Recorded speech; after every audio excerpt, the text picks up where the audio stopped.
Picture this. Right now, at this very moment, a business owner in Lagos is sending money to a supplier in Nairobi. That payment is about to take a journey more absurd than you can imagine. It won't travel the 4,000 kilometers directly between those two African cities. No. Instead, it's going to fly 8,000 kilometers north to London, then 5,500 kilometers west across the Atlantic to New York, get converted, taxed, processed, and maybe, just maybe, 3 to 5 days later, it'll arrive back in Nairobi. Sounds insane, right? That's because it is. But here's what the major networks aren't telling you: that insanity just ended. On June 27, 2025, in a conference room in Abuja, Nigeria, Africa did something revolutionary. And I'm not talking about another politician making promises.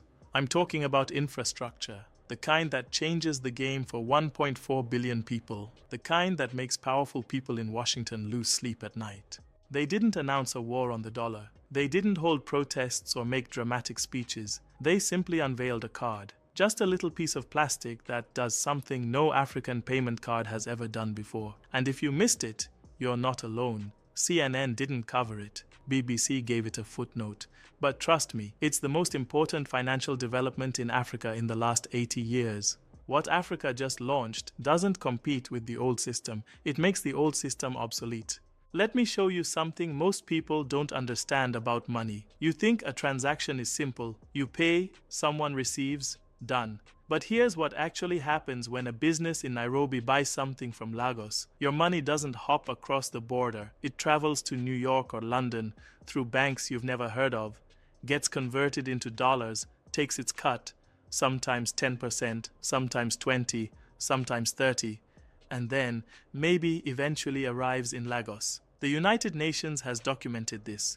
Intra-African trade costs 50% more than the global average. 50%. Think about that. Two neighbors trading with each other pay more than trading with someone halfway around the world. Unless, of course, the system was never designed for neighbors to trade with each other in the first place. Here's the rule that governs global trade, the one nobody discusses in polite company. To trade globally, you must first pay tribute to the dollar. You're in Zambia. I'm in Cameroon. We both have currencies. But if we want to do business together, we can't just exchange them directly. We need what they call a reliable third currency. And for the past 80 years, that currency has been the United States dollar. This wasn't an accident. In 1944, at Bretton Woods, New Hampshire, the world essentially agreed the dollar is king. And here's what makes this arrangement brilliant from Washington's perspective. Every time the dollar is used in a transaction, America gets three things. First, a piece of every transaction. Second, data. They see who's buying from whom, what's being traded, where money flows.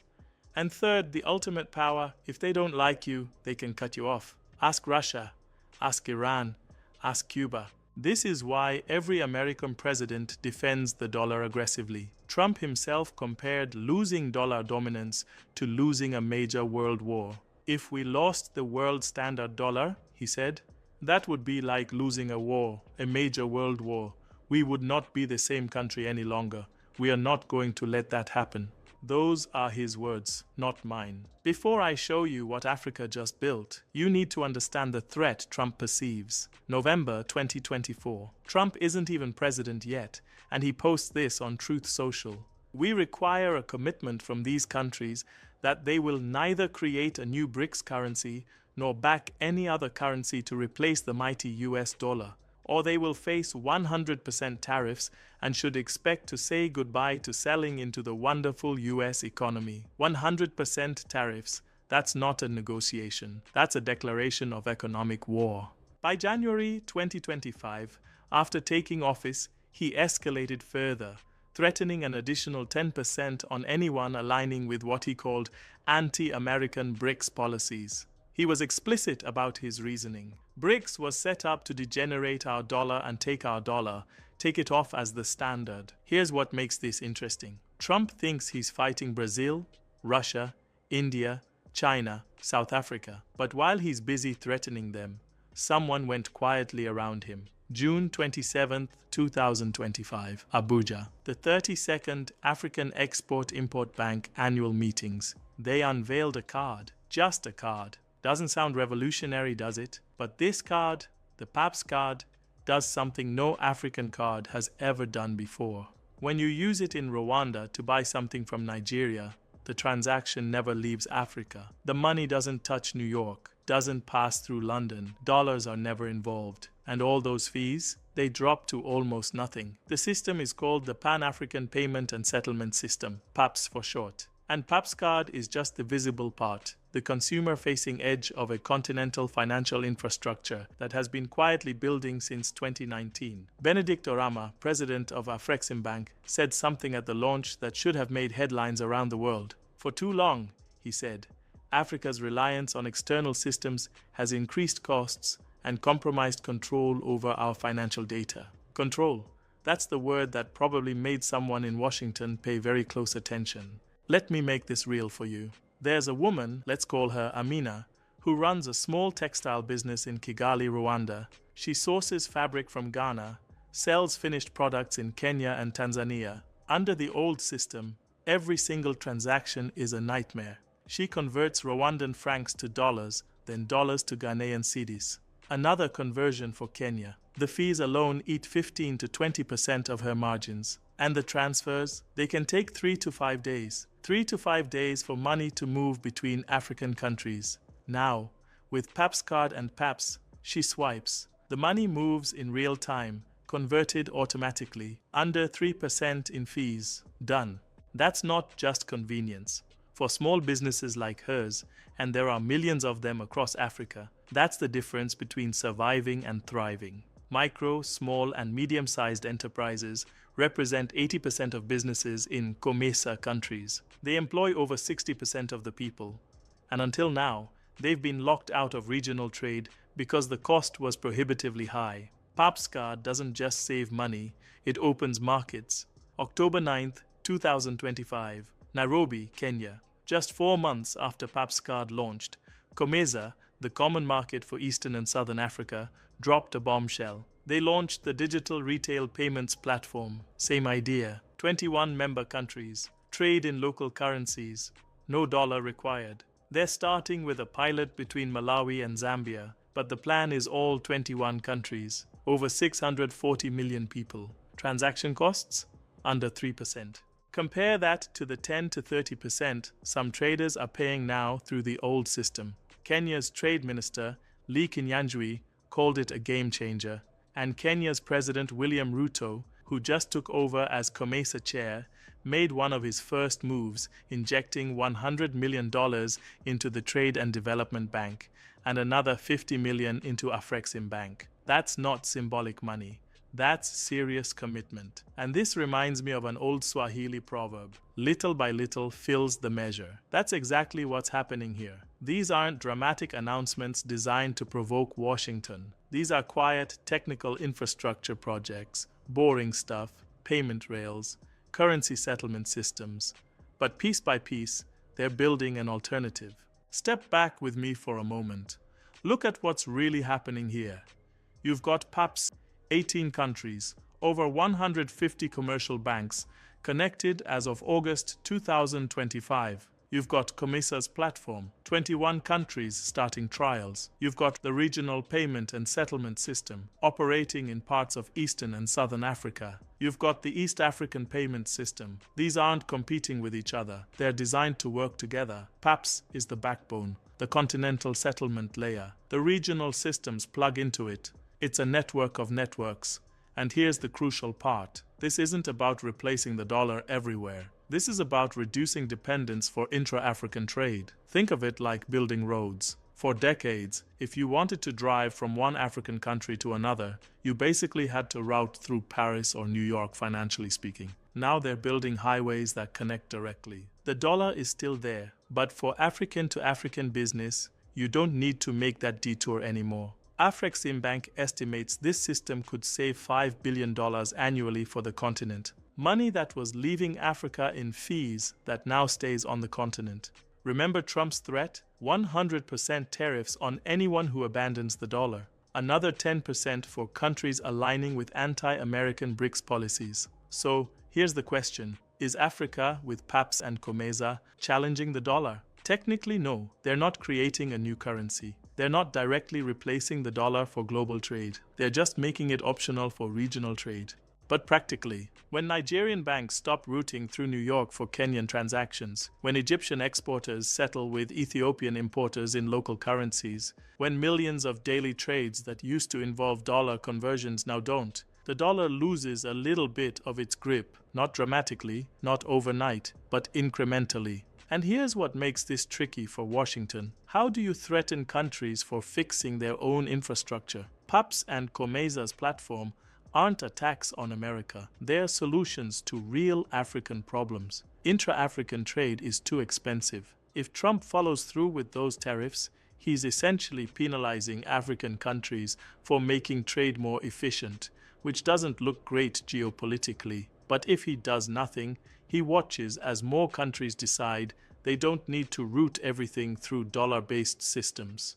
And it's not just Africa. Asian countries are experimenting with local currency settlements. A Peterson Institute for International Economics report estimated that if Trump actually implements those 100% tariffs, the US economy takes a bigger hit than most of the BRICS countries. The weapon hurts the wielder. Let me be clear about something, because I'm not here to tell you a fairy tale. Papss and COMESA's platform face real challenges. First, infrastructure. Many African countries, especially rural areas, don't have the digital infrastructure for modern payment systems. Internet connectivity is patchy. Power supply is unreliable. Second, cybersecurity. Processing financial data locally means African institutions have to protect that data. Cyber attacks on financial systems are sophisticated and constant. Third, competition. Visa and MasterCard didn't build their empires by giving up easily. They could lower fees, build African-specific products, essentially undercut the new systems. And fourth, this is the big one, governance. Who controls Papss? How transparent is it? What safeguards exist against political interference? The whole point of financial systems is trust. If traders don't trust Papss or COMESA's platform as much as they trust the dollar-based system, even with its flaws, they won't switch. Some analysts, particularly in the West, argue that African currencies are too volatile and illiquid for this to work at scale. That the dollar dominates because it's stable, not because of some conspiracy. And you know what? That's a fair point. Volatility is real. Foreign exchange risk is real. But here's the counter. Papss addresses that by settling in real time and netting transactions at the central bank level. It's not replacing the dollar for everything, just for African trade, where both sides want to use local currencies. The question isn't whether the system is perfect. It's whether it's better than what existed before. And for a lot of African traders, the answer is clearly yes. So why does this matter beyond African trade, beyond Papss, beyond Trump's threats? Why should anyone outside Africa care about payment rails? Because this is about power. And power in the 21st century isn't just military, it's financial. The country that controls the payment rails controls the flow of information. They see who's trading with whom, what's being bought, where money is going. That's intelligence. They control enforcement. If they don't like what you're doing, they flip the switch. No access. That's sanctions. And they collect rent. Every transaction, a small fee. Multiply that by trillions of dollars, moving daily, and you're talking about real money. For the past 80 years, America has had that power. The dollar is used in about 58% of global foreign exchange reserves. It's the currency for oil, for commodities, for most international trade. But what Africa is doing, what BRICS is doing, what China is doing with the yuan, they're building alternatives, not replacements. Alternatives. The world isn't abandoning the dollar. It's buying insurance. It's diversifying, building systems so that if Washington decides to weaponize the dollar, and they have against Russia, against Iran, against others, countries have options. And from Washington's perspective, that's terrifying. Because the dominance of the dollar has been the foundation of America's power since World War II. And losing that? Trump wasn't exaggerating when he compared it to losing a major war. But here's the paradox. The more aggressively the US defends the dollar with threats and tariffs, the more countries feel they need those alternatives. It's like shouting, "Don't leave," while pushing someone toward the door. Here's where we are, And here's what we don't know yet. Will Papss and PapssCARD scale? Getting 18 countries connected is one thing. Making it work for all 54 African Union members is another. Will the system handle the volume? Papss already processes impressive numbers, but can it maintain reliability as volume increases exponentially? How will Visa and MasterCard respond? They're not just going to watch market share disappear. Do they compete or do they try to partner? And the big one, what does Trump actually do? Does he follow through with those tariff threats? Does he target specific countries? Does he back down? Because here's what's fascinating and slightly absurd. Egypt is in both COMESA and Papss. Egypt is also technically in BRICS now. So does Egypt get hit with tariffs for being in COMESA's payment platform? For using Papss? The policy hasn't caught up with reality. And that's the thing about infrastructure. It's boring. Payment rails, currency settlement systems, a snooze fest for most people. But while everyone is focused on the loud threats and the big speeches, someone's quietly building the pipes that will matter for the next 50 years. Look, here's what I want you to take from this. We are watching something historically significant happen in real time. And most people will miss it because it's not dramatic. There's no war, no revolution, just a card, just a payment platform. But empires aren't usually toppled by armies anymore. They're undermined by alternatives, by people quietly deciding they don't need the old system as much as they thought they did. For Africans specifically, whether you're in business, in tech, in finance, this is your moment to pay attention. Papss isn't just saving fees. It's building financial infrastructure for the African Continental Free Trade Area.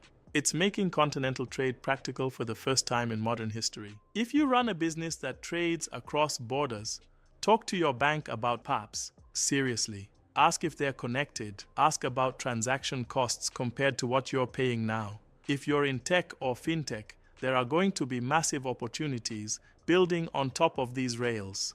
APIs, applications, services that don't exist yet. And for everyone watching, African or not, understand that the financial world is being rewired. The dollar's dominance was never permanent. It was circumstantial, and circumstances change. There's another proverb, this one Ghanaian. Wisdom is like a baobab tree. No one individual can embrace it. Africa's financial sovereignty won't come from one country, one bank, or one system. It will come from all of them, slowly connecting, each small link adding to the larger network. So watch this space, because the next time you hear about African payments or BRICS currencies or Trump threatening tariffs, you'll know what's really happening beneath the surface. If you found this useful, if you actually learned something, drop a comment. Tell me what angles surprised you. Tell me if you think Trump follows through on those threats. Tell me if you're using Papss already, or if you'd like to. Because this isn't just about me talking at you. This is a conversation, and I want to know what you're seeing from where you sit. Hit that like button, subscribe if you haven't already, share this with someone who needs to understand what's really happening in African finance. The revolution won't be televised on CNN or BBC, but it's happening, and now you know where to look.